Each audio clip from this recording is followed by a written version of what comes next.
Welcome to week 3. The way the course is going so far, there's a schedule set. You're going to have readings to do and a self-assessment to do. That'll have to be and a post to do. That'll be due on Thursday. Then there's going to be another post that will require you to review the other students' posts. That will be due on Sunday.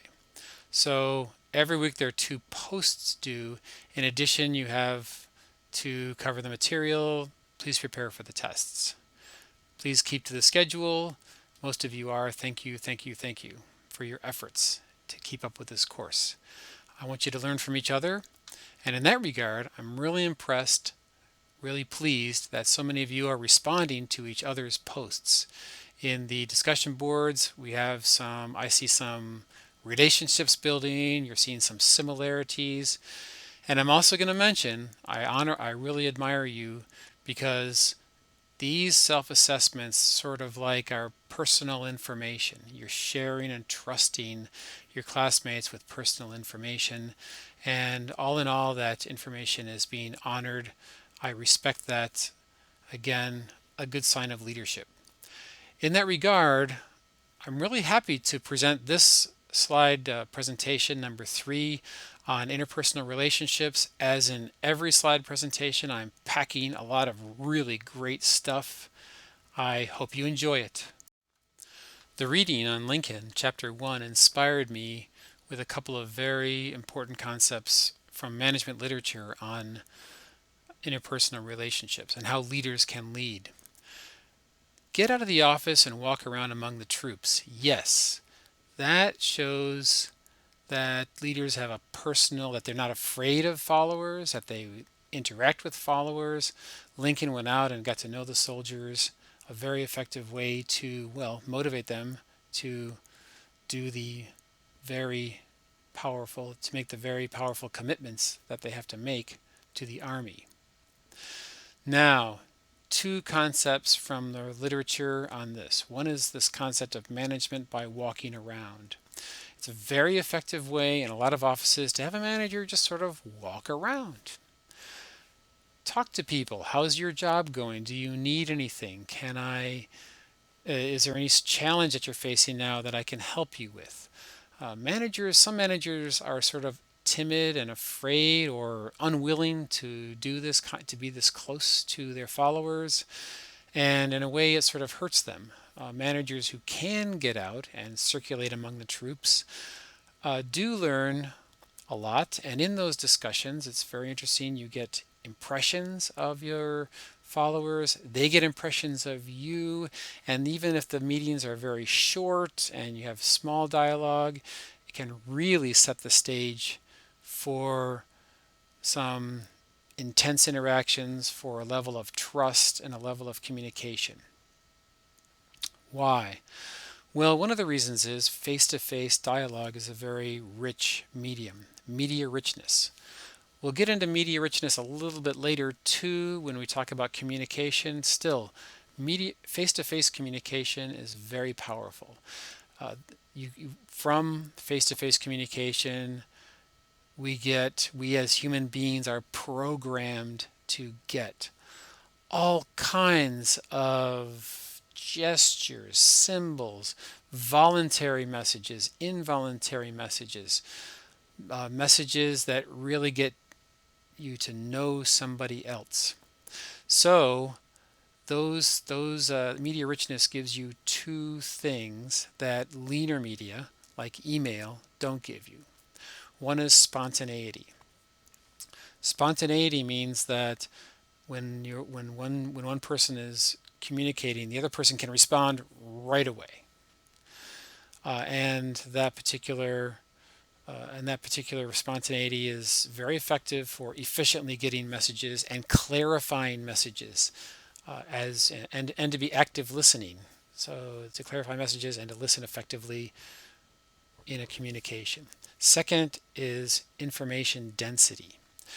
With a rich media, the information is, you get information not just from the voice, what the person is saying, but you also get information from the tone, the gestures, the body language, the intonation, the hesitations, the time when somebody is not saying or not responding to a question or someone else. All those are very rich, very information dense aspects of communication. So, as a leader, those are two pieces of advice, something Lincoln used, and it helped him to be effective. Again, the Phillips reading is very inspiring to me in chapter 2, Build Strong Alliances. Phillips talked about how Lincoln developed trusting relationships uh, within within various aspects of his job. And yes, trust is inspiring to others, and to refer back to earlier slides, the trust leads to drawing out the passion, the strong commitment to the organization of others and to leaders personally. In the discussion boards, as I mentioned earlier, that is what I want you to do. I want you to get to know each other. I want you to build trust. I often do an exercise in my classes of how do people build trust. And let me explain something about that process. In most people have at least 3 or 4 people that they trust in their lives. Others may have none. Others may have a few more. But needless to say, people you trust are very, very rare. It's easy to break trust. And then there are other people you trust, but just less so, not with everything. How do you build trust then? And I'm going to argue there are a few things involved. One is time, another one is reciprocity. And so you would trust somebody else with your feelings, with your values, with some aspects of your personal life, and then see if they respect that information, if they honor your dignity. And then maybe they reciprocate with something very personal to them. Reciprocation with a respect and dignity of others tends to build over time until you're trusting that other person with more and more stuff. So there's a virtuous cycle by which trust is built. Just something to think about because trust is important. Chapter 3, Persuade Rather Than Coerce. Phillips was discussing how Lincoln tried not to be very be very standoffish, confrontational, directly confrontational with others. Rather, what he would try to do is enlist others in his side, become friends first, just make small talk, and then influence. A very common type of tactics. But he also gave something that maybe in politics today would be criticized as leading from behind. But Lincoln tended to hint at what he wanted, let others come up with that idea and take ownership of that idea, and then allow them to take the initiative. So, in other words, by letting others take the credit for what's happening, that increased their motivation. Lincoln is happy to give them the motivation because the organization is doing the presidency, his union was doing what he needed it to do. When others take initiative, when others own an idea, they tend to get very passionate. And I think earlier in the job characteristic model, giving others autonomy in how to do the job, and giving others autonomy in how and control over empowerment over how to get the job done increases motivation. That's motivation.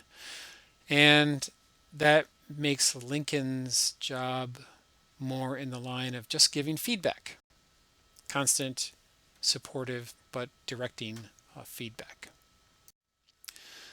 A related concept that Lincoln was very good at is the idea of active listening. Attending to listening that is attentive listening that involves actively sensing sender signals, evaluating them accurately, and responding appropriately. That definition is a little bit confusing, so let me try to explain what's going on. with active listening, you basically turn off your evaluative filters. So you're not judging. You are evaluating, but you're not judging. So sensing, postponing evaluations, avoiding interruptions, maintaining interest, keeping eye contact, becoming one with the person you're listening to, trying to get into his or her mind. Evaluating does not involve judging. It's not reacting to. Rather, well, maybe it's reacting. Rather, instead of reacting in a judging way, what you're trying to do is sort of clarify, empathizing with the leader's perspective and organizing information. So not maybe putting it in context. You could even ask questions, but the questions aren't attacking or belittling or even overly supporting what the communicator is saying, what the other party is saying. Evaluating is simply getting into that other person's mind and asking questions to clarify that you understand the message correctly. Responding, yeah, interesting, clarifying the message. The point is to fully without filtering. So with active listening, the ideas are coming into your head and you keep on asking questions until the message is clear. Kouzes and Posner in chapter 3 mentioned that values drive commitment. And I like this chapter because it emphasizes something true of Lincoln. First of all, he understood his own personal values. He was fully committed to his cause, and although he didn't necessarily trumpet that in a loud and aggressive way, he was quietly, persistently true to himself. Likewise, because he was an effective communicator, because he was close to his others by walking around, because he was an active listener, and that he was able to empathize and get into other people's values system. And to the extent possible, he got alignment. He got other people to adopt or to adjust their values so that they became aligned with Lincoln. For example, when Lincoln took office, most politicians at the time said it was okay for the South to go on and secede. They didn't care about the Union, keeping the Union together as much as Lincoln did. But through his very, very persuasive interpersonal style, in part, he was able to change those perceptions and get many others committed to his cause of keeping the Union together. Very interesting figure 3.1 on page 36, that in order to get an organizational commitment, it's very important, the most important thing is to get the clarity of your personal values. So from a leader's perspective, if your personal values are, if you're clear about your personal values, then you're going to have high commitment to the organization regardless of what the organization's values are, or regardless about how clear the organization's values are. It's sort of interesting. But if you're unclear on your own personal values, then you're not going to be very committed to an organization. So what does that mean from a leader's perspective? From a leader's perspective, it means that understanding your own personal values, whatever they are, not judging those personal values, but understanding your own personal values is step one to getting organizational commitment. Just to repeat, clarify, and maybe make more academic the material on the last slide, there is a concept in the literature called organizational commitment. The employee's emotional attachment to, an identification with, and involvement in a particular organization. I'm going to make an argument that organizational commitment is something you want from your followers, from others in your organization. I'm also going to argue that organizational commitment will come from clarity of your personal values, as noted from the last slide. But I'd also ask you to a couple of challenging questions. You've probably belonged to a number of different organizations, and some you're committed to and some you're not. What's the difference? How did you, how was what affected your commitment? And in particular, was it the type of work the organization did? Was it your rapport or your liking for other people in the organization or respect for other people as in the organization? Was it something about the organizational culture? Think about that. Now, as a leader, let's assume that other people are like you. How can you get your organization, the culture of the organization, the spirit in your organization, to engender the commitment level that you'd like from your followers? Building on something I mentioned earlier about trust, Kouzes and Posner have a nice description in chapter 6 about trust rules. Leaders ante up first, take the first chance. I think that's probably true that leaders have to ante up first. That leaders have to maybe risk something, be the first, make an invitation to the employees rather than wait to get invited to the firm picnic or something. But something else about Kouzes and Posner I don't necessarily agree with. They mention that to be trusted, you have to have the knowledge, the total knowledge of the organization and everything that your followers do. And that might be true in some smaller organizations. But in large organizations, as in Lincoln's case with the presidency, Lincoln did not know a lot of things about military strategy and a lot of things about how to run a telegraph or a railroad. He did not have the knowledge that credibility theory might suggest that he needed. So how do you get trust when you don't necessarily have the competence or the knowledge that you have and that you need in all aspects? I'm going to argue that you can develop trust even in those situations. And the trust implies you can develop the trust not that you know everything, but rather that you know what you don't know and you'll defer to the experts in those situations.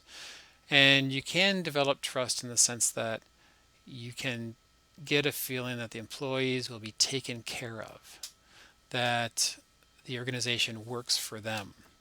These rules are I think very telling in that regard.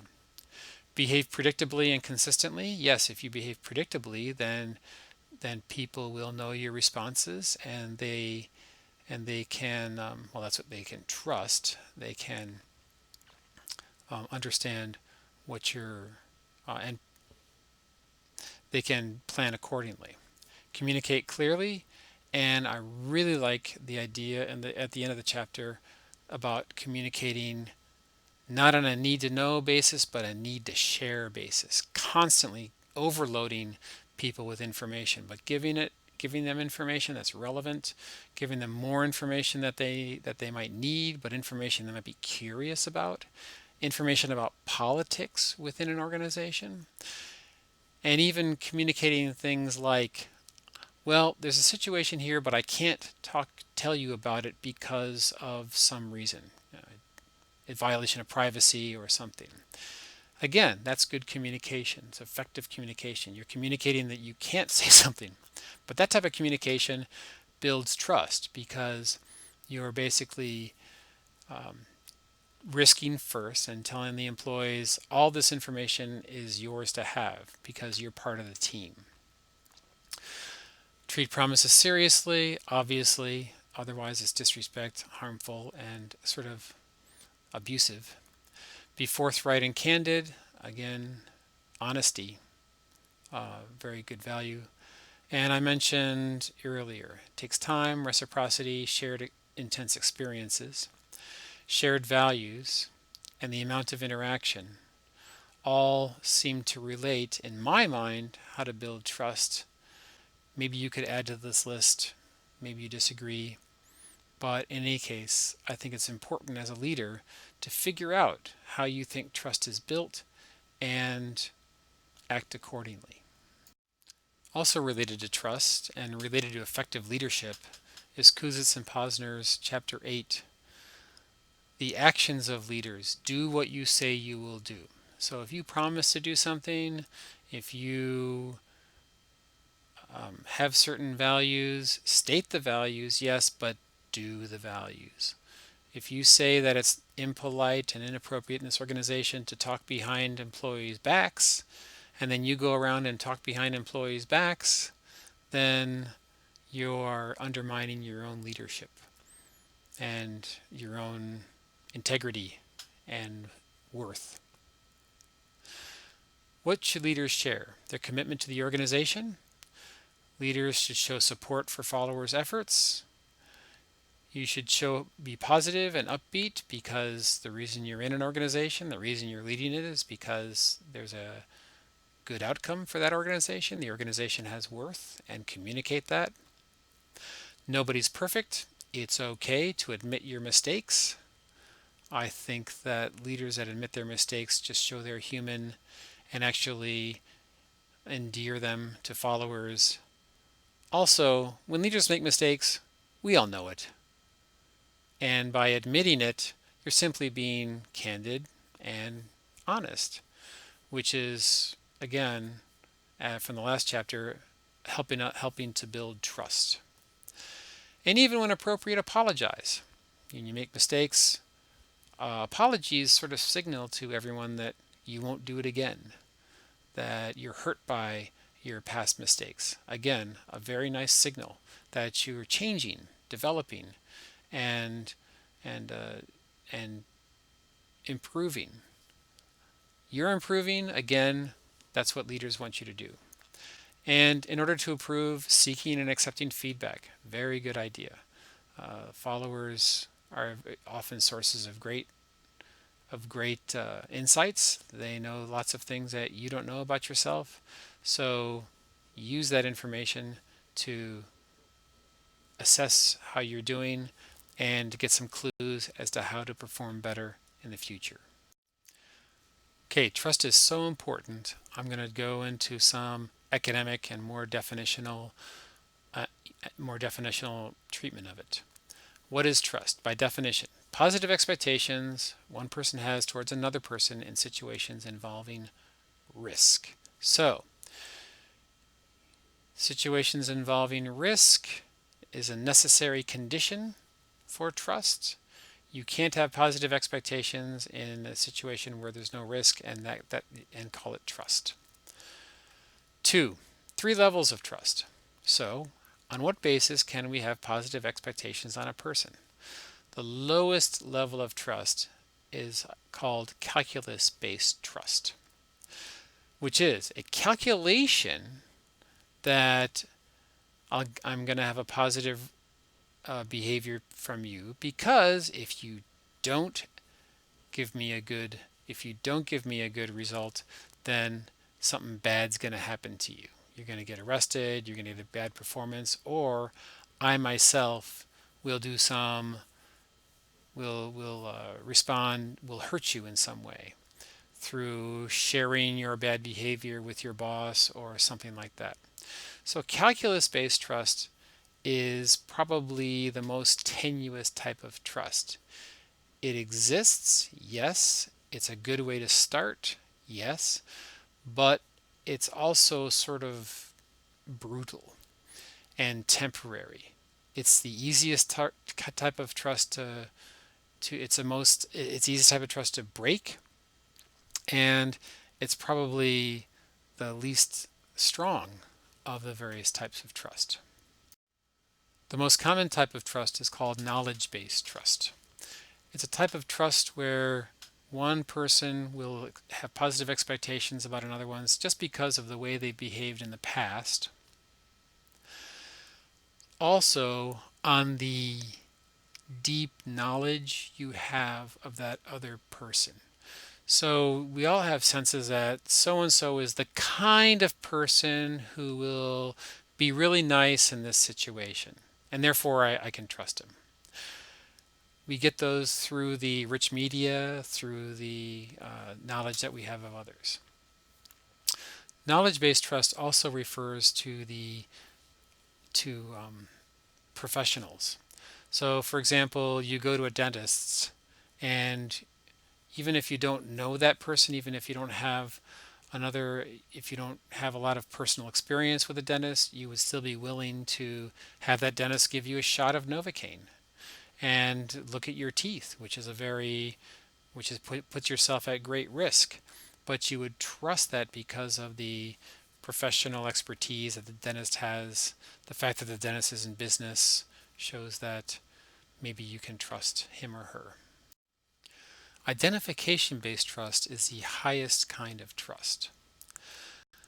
To go back to the last slide, knowledge based trust lasts pretty much as long as the person behaves predictably. So if you trust your boss to give you a fair evaluation, that will last. So that will happen. In the past, the boss has given you a fair evaluation, but one unfair evaluation and boom, you've lost the knowledge-based trust of your boss. Identification-based trust is a higher level of trust, very rare and possibly dangerous, but possibly very beneficial for a leader. It's based on a mutual understanding, an emotional bond, and this type of trust can pertain to the trust between spouses and trust in charismatic leaders. For example, spouses who are together for many, many years know each other, and even if one spouse behaves in an untrustworthy way, the other spouse is likely to forgive and likely to continue to trust, at least for a while, uh, because of the deep level of trust between them. Charismatic leaders, like some preachers have very trustworthy followers who who base that trust on uh, on shared values, on the preacher's message, and so forth. And ministers have great power to get donations from followers, to get followers to behave in certain ways, to engage in certain activities. So not necessarily based on predictable behavior, but based on an emotional bond. Interpersonal relationships are characterized by the by trust, but also by power. And I want you to understand power because, well, I want you to become more powerful. Power doesn't necessarily make you a good leader, but power is a tool that leaders can use to make their organizations do the right thing, to effectively change the organizations in the way the leader wants the organizations to change. I want to analyze the concept of power because I want you to understand that there are many different bases of power, and I want you to use more bases in your leadership activities. So, power is the capacity to influence others, to make others do what they wouldn't otherwise do. 5 bases of power, and we'll get into those next slide. Reward power, coercive power, legitimate power, expert power, and referent power. The first few types of power are very simple, not even worth mentioning too much. Reward power and coercive power. Reward power simply means that you're able to influence others because you can offer a reward for their behavior. It's something like give a dog a bone. And a boss can use this and to tell an employee, do this so you can, and maybe if you perform really well, you get a bonus. That's reward power. Very effective, but very simple to understand. Coercive power is the opposite. do this or I'll fire you, or do this or I'll give you an undesirable task at work, coercive power. And indeed, leaders use those kinds of bases of power, but one point about this, and I'll emphasize it later too, coercive power associates with ineffective organizations, which makes sense. If a boss has to resort to threats to get his or her way, then it doesn't make for trust. It's inconsistent with trust. It's inconsistent with a lot of the motivation theory. The three bases of power that I have here listed here are maybe a little more interesting, maybe a little less commonly known. First is legitimate power. An agreement among organization members that people in certain roles can request behaviors of others. What that means is if I'm a boss, I have a position in an organization, and I have a legitimate right to ask you to do something like write a report on a certain topic, or investigate this particular issue, or help with this other project. You do not have a right as a boss to maybe do other things like get coffee for somebody, or wash my car, or do other things.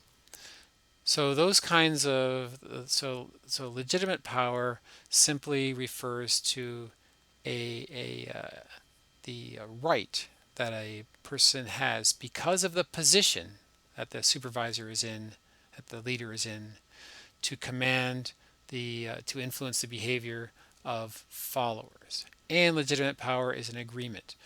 The leader knows he or she has that power. The follower also gives the leader that power. Expert power is a little bit different. It's associated with the expertise that individual might have. So you can get expert power by getting a degree. If you're getting your MBA, you should have a little more influence in your organization. Or expert power can come from your accomplishments. If you are very good at negotiating a certain type of arbitrage agreement between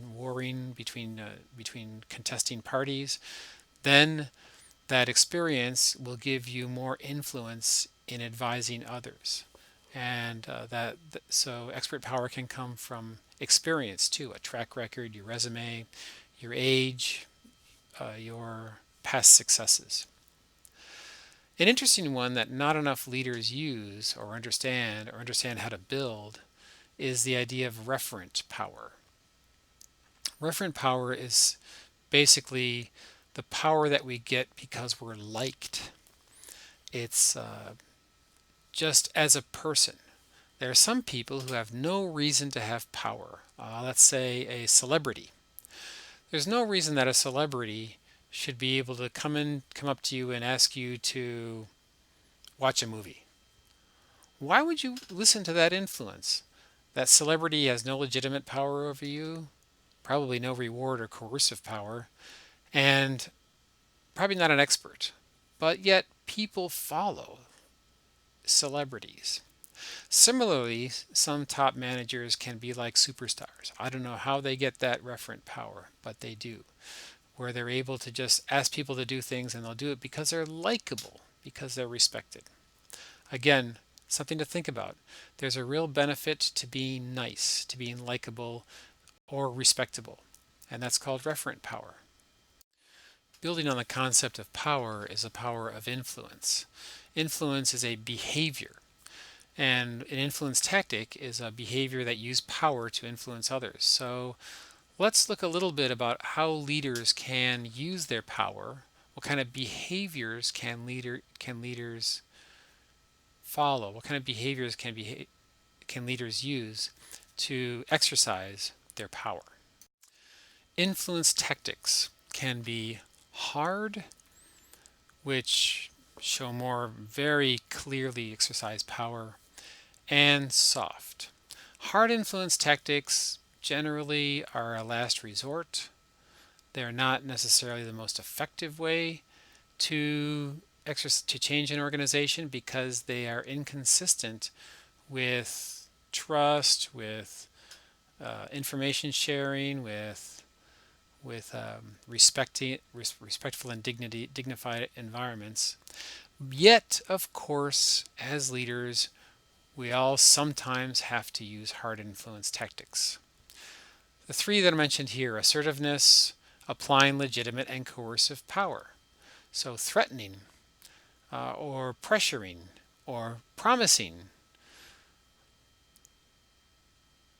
I keep thinking as a father that this was the only way to get my 2-year-old to do anything, and maybe my teenager too. So while I love those children, the assertiveness sometimes has to be used.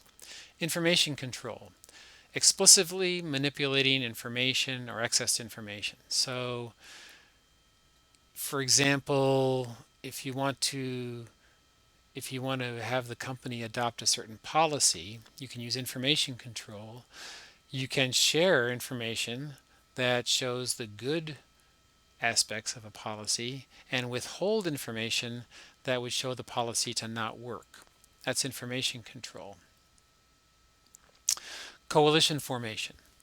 So often in managers, if you want to get a policy passed in an organization, you'll use coalition formation.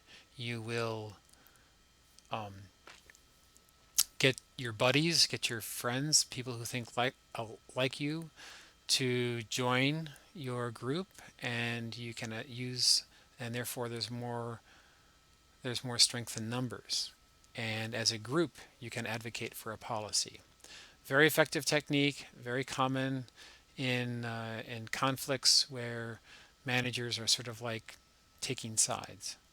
Often the sides are the solution is to have a vote, some sort of vote, or some sort of negotiation, and but you'll have a better position if you have a good coalition. Hard influence tactics also include upward appeal, which is going over the head of your boss, or going to somebody with more authority, more power. Like you might appeal to an expert, an outside expert, or a supplier or a buyer, or somebody with somebody else that can put leverage on your boss. Again, a hard influence tactic to be used in desperation. Silent authority, influencing behavior without referring to that power base. So if your boss walks into a room when you're discussing a certain topic and then leaves when you talk about something else, just the presence of the boss might influence what people think are important. Or if the boss attends meetings that are on certain agenda items, on certain topics, but doesn't attend meetings that are on other topics, that even if the boss doesn't say anything, that can be an influence tactic. Opposite of hard influence tactics are soft influence tactics, which include persuasion, just not threatening or promising someone else, but just use logical arguments, factual evidence, emotional appeals to convince other people. You give other people the ability or the dignity to choose for themselves what's right. All you're doing is sharing your position and using arguments to persuade them. Again, the underlying thing is here you're respecting other people's prerogatives. Or ingratiation or impression management. You attempt to increase liking by or similarity to some targeted person. So you might try to refer to shared likings of certain music or some other common interest. And then after that ingratiation, maybe that other person is more likely to agree with you on whatever your topic is, whatever your request is. 3, exchange. Promising benefits or resources in exchange. So this isn't threat, or this isn't coercive power or reward power. It's saying, well, let's work out a deal, and then you give the other person the dignity of choosing to agree with you or not. The difference between hard and soft influence tactics is largely that. that the soft influence tactics give prerogative to the other side. A more formal statement of the differences between hard and soft influence and the results are in this slide. So hard influence tactics rely on position power, legitimate reward, and coercive, and are likely to result in compliance or resistance. And hard influence tactics, we already went through these. Silent authority is softer, and it can be hard or soft. Now, hard influence, therefore, is useful as a leader to get people to behave, to get obedience, to get maybe diligence, but it's not a great way, I'm arguing based on this, to get passion, creativity, or initiative. And soft influence tactics, sort of the opposite. They're more likely to result in commitment, research shows, identification with the task, high motivation from others, and it's more likely to result in the higher levels of human contribution, the passion, creativity, and initiative. So what does all this say to me? The readings from the Phillips on Lincoln's example on how to manage interpersonal relationships, as well as Kuzitz and Posner's work on trust, as well as the information I shared with you on the theory of power and influence and trust, kind of like are summed up in this idea of organizational commitment, one thing. And the challenge, I think, of leaders is to get others to work with the leader to achieve organizational goals, to achieve the organizational goals that the leader sort of wants the organization to achieve. Leaders sort of have to have that vision thing. And given that leaders have a vision, they can use this interpersonal relationships and develop the trust, and influence others in an effective way to make them passionate. So what that sort of like leaves the question of how to do it. I've given you a lot of tools to think about, I think. And what I haven't done is reach into your own individual leadership style. How can you, within your preferred leadership behavior, preferred leadership ideas and philosophy, how can you develop as a person, as a leader who can be trusted and who can effectively use power to influence others? Good luck with that. And your success as a leader is largely going to depend on doing this effectively. Thank you very much for your time. I look forward to another set of very interesting posts. Bye.